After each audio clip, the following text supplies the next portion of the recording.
What's going on, guys? Mr. DIY Tech here today, coming at you with another video. Today, as promised, we're going to be making tire chains. I'm going to show you how to make those.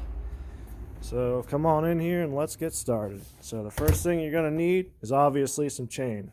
I went with a pretty big chain because if you notice, the lugs on my tire are pretty tall. So I went with a 2-0 pass link chain. And I got a 20-foot package, and I have maybe 12 or 14 inches left out of the whole package. So 20 feet is pretty good if you're going to do snowblower tires.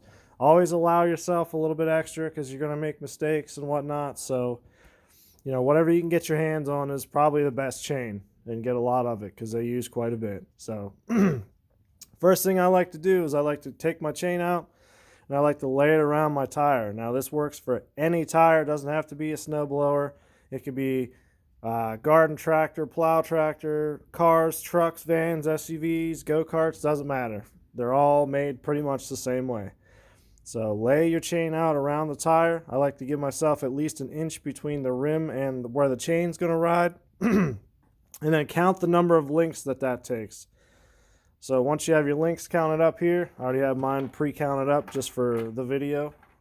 So the next thing you're going to do is you're going to keep in mind where that line's at on your tire that you want them to be.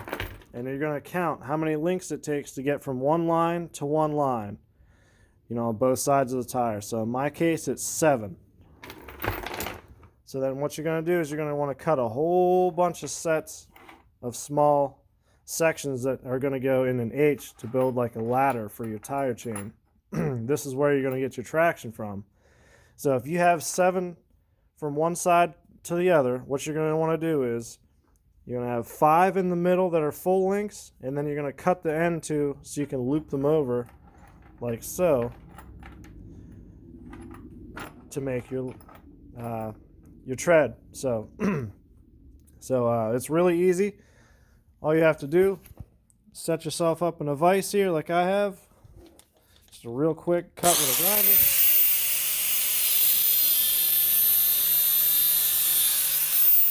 There we're done. Next thing, grab yourself a pair of pliers. Stick them on there like so. And bend that link over just far enough so you can get your links out. That's it. Just far enough. So we got that out. You're going to end up with something that looks a little bit like this.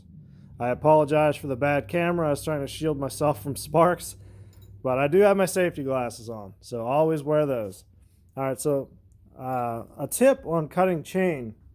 If you see here where the chain is put together, that's where you want to cut, because you're going to have to bend the link over in order to obviously get it to go inside of another chain.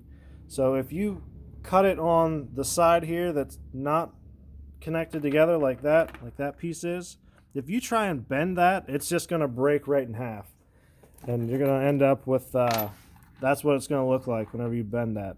So always bend it on the clean side. Always cut it on the side where you can tell where it's put together. So all right, so after you have that done, what I like to do is I like to start up in the beginning here.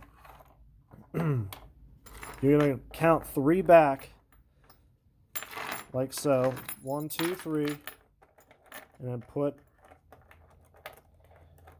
your link through.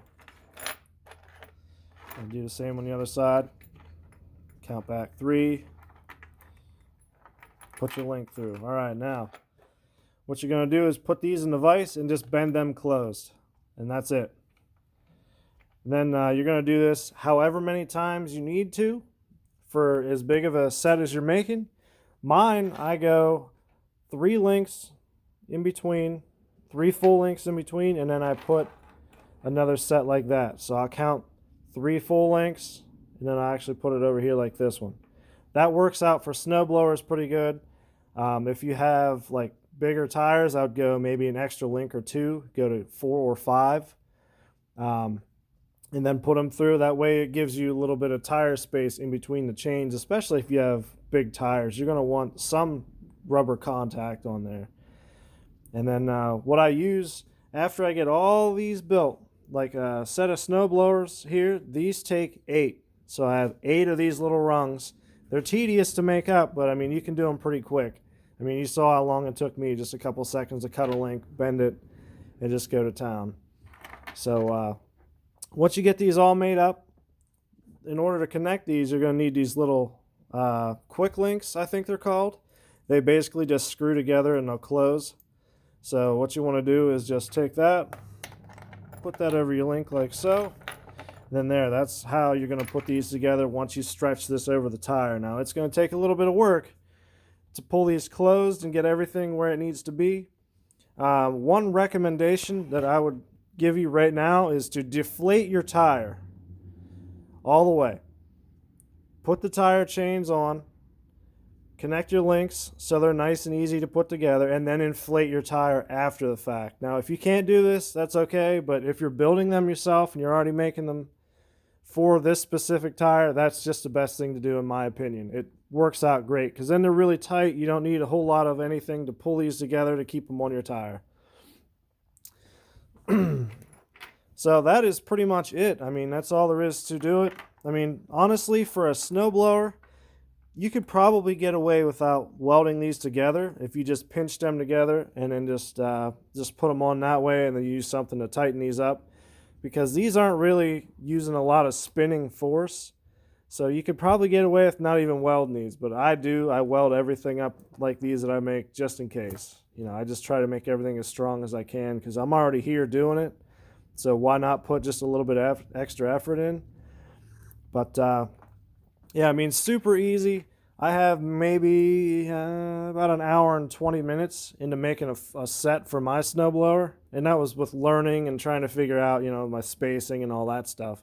And you know, I mean, less than 2 hours and less than $50, you can have a nice set of chains, and they're custom too. So if you want, you can make these any way you want. You can make them square like this, or you can run a diagonal, or you can make like an H in the middle or an X, you know, whatever you want to do. If you need more traction, you can make them more aggressive.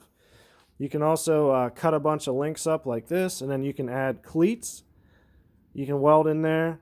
I've seen people use like flat stock, like even a piece of angle iron right across there. If you live in a really bad area where like if you're trying to plow like a muddy hill or something like that, you know, the possibilities are endless. But this is the basic fundamentals of making your own tire chains. Like, they're really easy, and I feel like this is a teachable moment for some because I didn't even know how to do this until yesterday. So, you know, I figured I'd try and pass on the information because here in Pennsylvania where I live, winter is here and we're supposed to get snow in the next few days. So if you learn how to make these, you can help your friends, your neighbors, relatives, anybody like that. You know, if they need a set of tire chains, now you know how to make them. So as always, good luck.